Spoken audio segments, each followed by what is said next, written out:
over 6 2/3 innings, but just no run support to speak of other than a Jonathan Schoop home run in the third. And 2-1, pretty easy to see what the narrative was.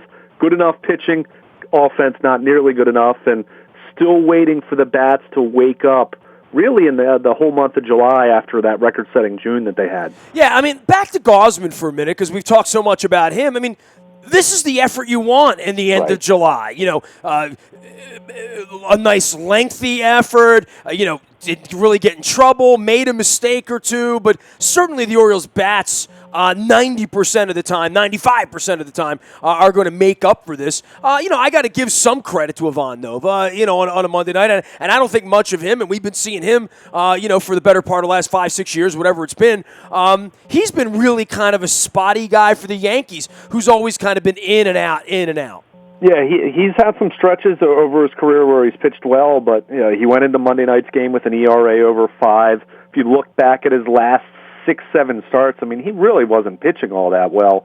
So, I mean, you give him credit because, hey, I mean, it's the other team tries too. No doubt about it. But at the same time, the Orioles had some opportunities early in this game. I mean, they leave the bases loaded in the first inning. They had runners on base in the second and third inning, in addition to Schoop hitting the home run. And Reimold running the bases like Jeff Stone at one point. And I was just going to mention, that was a critical juncture. Now, it was only the fourth inning, so it's not as though they didn't have any other opportunities the rest of the way. Yeah, but your biggest concern when that happens is, I hope this isn't decided by one run, right? Sure. And it was. And we are going to look back on it. If it was a playoff game, we'd look at it as one of the biggest gaffes of all time, right? I mean, it was a base running gaff. I mean, he slipped and fell, but he was too far off the base to begin with. I think he could have been doubled off. What the heck was he doing there? Like, he wasn't going to third base. Well, that's the thing. I mean, it was kind of a weird cue shot from Flaherty inside the third base bag, but Chase Headley had gotten to it pretty quickly.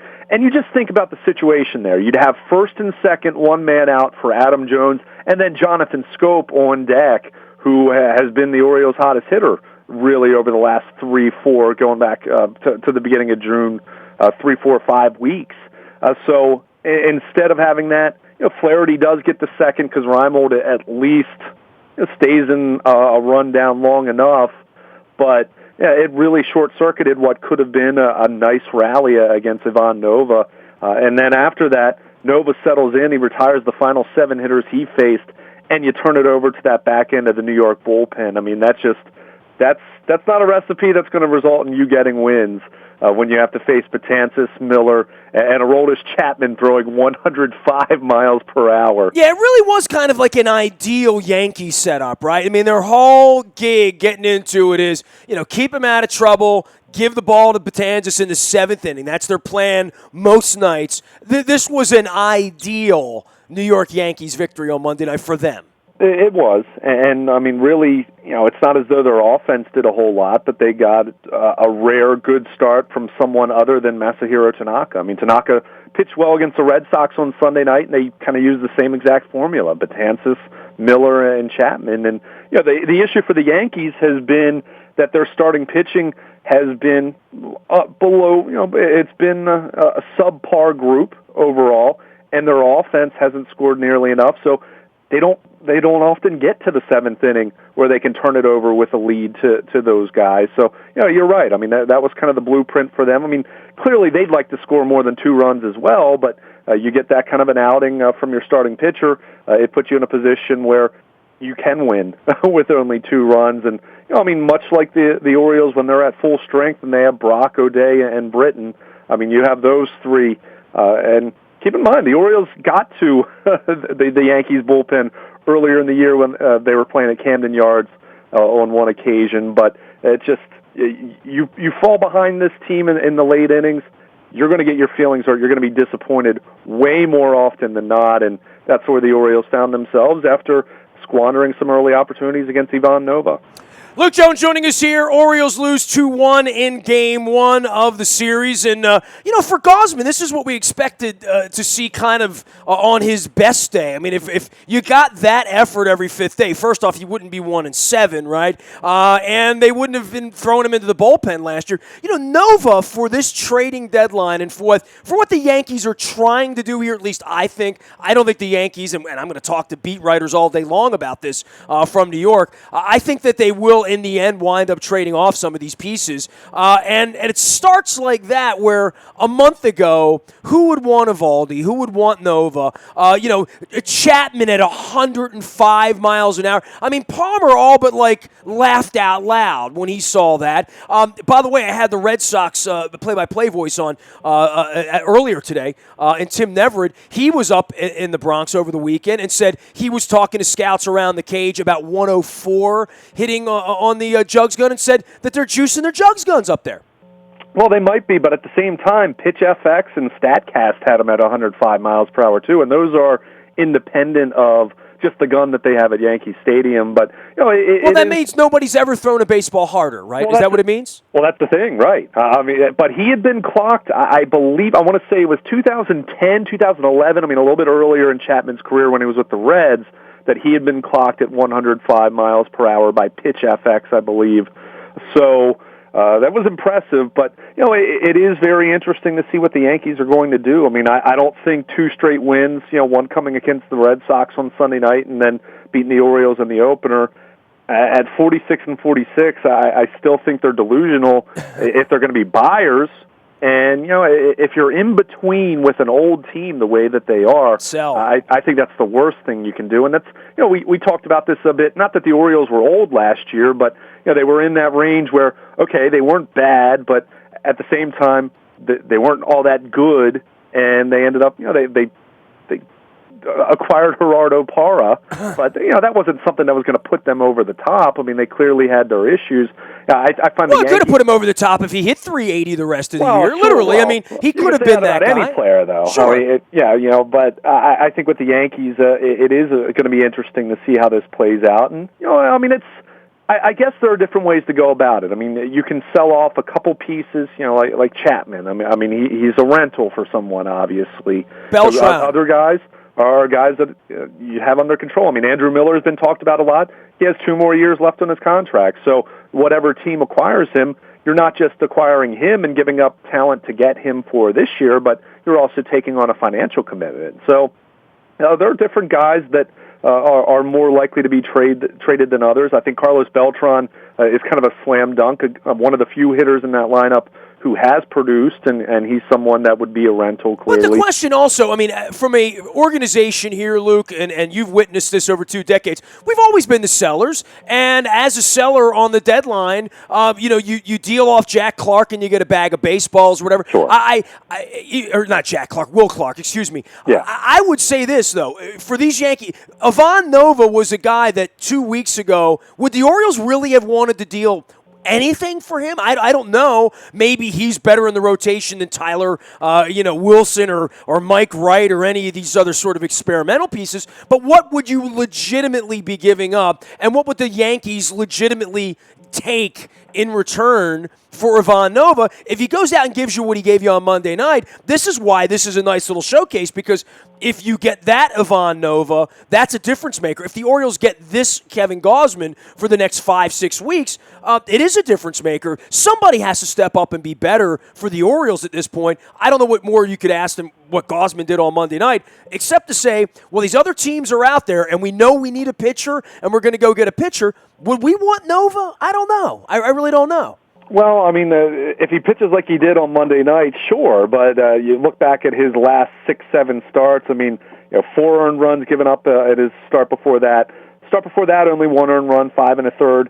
5 innings, 4 innings, 5 innings. This sounds a lot like what the Orioles have been getting. It sounds like Ubaldo Jimenez. Right. It sounds like a guy who's struggling to get through the order twice and has an ERA, now just under 5. But you made an excellent point, and this is something that is going to be frustrating for a lot of fans to hear, but it's absolutely the truth. The Orioles' best deadline acquisition, and it wouldn't be an acquisition at all, would be Kevin Gausman being this version of Kevin Gausman showing up a lot more often in the second half. And that's not to say that he was brutal or really bad in the first half, because he wasn't. One thing that people need to remember, offense is up this year. Home runs are up this year around baseball. I mean, it's the highest home run rate we've seen around baseball since the midst of the steroid era. About pre-testing. So I mean, it's really been something that has been a problem. And as I wrote at WNST.net, the one blemish that you really look at with Kevin Gausman in Monday's game, he gives up the home run to Alex Rodriguez. The long ball has been an issue for him. He's improved his strikeout rate. He's improved his walk rate. I mean, those are two key peripherals that you look at and say, okay, well, this should mean a better ERA and more success. But he has given up the long ball. He's given up a team-high 16 home runs in 93 and a third innings. And really, it's been way worse than that over his last 56 and two-thirds. He only gave up 3 home runs over his first 36 innings or so this season. Since then, he's given up 13 over 56 and two-thirds. That's a little over 2 home runs per 9 innings. I mean, that's rough. I mean, that's a tough home run rate right there. It really makes it difficult to be successful. So, that's something that's been a challenge for him. That's been a challenge for other Orioles starters as well, including Chris Tillman. But, that's the thing that's kind of been holding him back. But for the Orioles, given the state of their farm system right now, given how few real viable starting pitching options are going to be out there, I mean, Drew Pomerantz has already been dealt. Rich Hill's another name that's been talked about, but he's dealing with a blister right now, and how much confidence do you have in him? Yeah, he's undealable at this point, right? Well, and even if he's dealable, it's still a case of this guy hasn't had a big starter's workload in a long time, so how does he hold up in the second half of the year? I mean, I have questions about Drew Pomerantz. As good as he is, I mean, he's an all-star pitcher, don't get me wrong, but this is the biggest workload he's had as a starter in the major league. Yeah, what's he going to look like at Camden Yards in September when he has to come in here and win games, right? So my point is, and I'm kind of dancing around it, Kevin Gausman taking it up a notch, hopefully 2 notches, is the best acquisition the Orioles could make in terms of really upgrading this starting rotation. And that's assuming Chris Tillman continues to give you what he's given over the first 4 months, which has been really, really good, better than anyone, maybe not better than anyone could have expected, but certainly as good as he's pitched at any point in his career. But beyond that, I mean, you're hoping Gallardo can be a little bit better, but at this point, I kind of think what he's given you is kind of what he is. He's a 5, if you're lucky, 6-inning pitcher. But after that, it's Dylan Bundy. We'll see what Vance Worley has. Well, I was getting ready to say. I was going to say Vance Worley. Is that a punchline or is that not? I mean, certainly it shouldn't be at this point. He takes the ball. He's been okay when he's taken the ball. I don't think he's going to get banged out of the game in 3 1/3. It's not going to be a Dylan Bundy effort this evening in the Bronx. I don't think. Well, I mean, it'll be interesting to see how stretched out he is. I mean, he's had some deep outings, but he has pitched in long relief. He hasn't started since April. So, do I think he's going to be able to go 100 pitches from a physical standpoint? Probably not, but could he give you 80, 85, which, if he pitches decently at all, could get you to the 5th or 6th. Well, Buck did get to save the bullpen on Monday night, right? So, I mean, Buck is sort of loaded up for tonight, right? Right. And what you mentioned, I mean, Vance Worley, look, and we were reminded of this on Sunday. I mean, Dylan Bundy had pitched so incredibly well in relief over the last 5 weeks or so.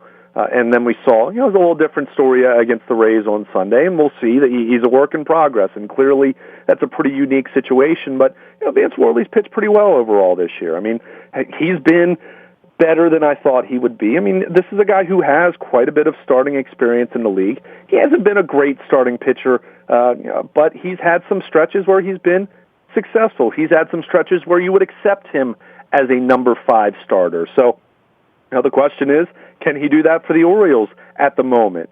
We've seen what Mike Wright can offer. We've seen what Tyler Wilson can offer. Have those two guys had their moments at times? Sure, and Tyler Wilson probably a couple more moments than Mike Wright overall. But the overall performance for those two has left something to be desired. Clearly, the performance of Ubaldo Jimenez has left a ton to be desired. So, Vance Worley, and this is something that I even thought at the All-Star break, He's a guy who has an ERA of 2.87 going into this one. Do I think he'd have that kind of an ERA as a starter? No, but this is a guy who has a career 3.71 ERA, and he started quite a bit over the course of his career. He's a major league pitcher. I mean, right now, if you're going to be comparing him to the guys that came out of the bullpen on Monday night, right, or to Wilson or Wright, he's a major league pitcher. So I have a lot more confidence, especially against this Yankee lineup, which doesn't impress me, quite frankly. Well, and that's something that I think you do talk about this as a matchup. I think with Vance Worley, I mean, he's clearly not a guy who's going to blow anyone away. His strikeout rate is kind of below average for a starting pitcher. He doesn't throw real hard, but as you mentioned, this isn't a Yankees lineup that is one that strikes fear into your hearts, and certainly Kevin Gausman being so effective against left-handed bats. I mean, you kind of see that this is a good matchup for him specifically because the Yankees are so left-handed heavy. But we'll see how Worley fares. And as you mentioned, he's a legitimate major league pitcher. It's just a question of, is he a starter or is he better suited for the bullpen? I think in a perfect world, you'd love him to stay in a long relief role, but this is where the Orioles find themselves right now when you have guys like Mike Wright and Tyler Wilson and Ubaldo Jimenez who just overall haven't gotten the job done. So, you see how Worley fares. And as you mentioned with the Yankees, not an overwhelming lineup by any means. So can he give you 5, maybe a pitch into the 6th inning and give you a good chance to have a lead going into the late innings, and then you can turn it over to a relatively, at least decently rested bullpen? Yeah, I think that's a realistic expectation, but more than anything, and we'll see what Nathan Eovaldi has to say about it, Orioles need to get the bats going. I mean, you look at how they've been swinging the bats in the month of July. We knew that they wouldn't continue to hit at the rate they did in June. That'd be unreasonable to expect that from anyone, but to this point, through their 13 games in July, hitting just .253 and averaging only about 3.7 runs per game. With this pitching, that's not going to be good enough, and the Orioles probably are fortunate to have the record that they do have in July, which has been playing right around 500 baseball, one game below 500 in the month of July. So bats need to get going more than anything else, but we'll see if Vance Worley can offer a little bit better than what they've gotten from some of those other options. I think it's more than fair to give him an opportunity at this point. All right, Vance Worley will go on Tuesday night, Wednesday night. It'll be Gallardo and Pineda. And then on Thursday, really interesting matchup in Tillman and Sabathia, the afternoon closer. And, of course, the Birds come home, hopefully still in first place at that point, and taking on the first place Cleveland Indians. Luke can be reached, Luke at WNST.net. He's also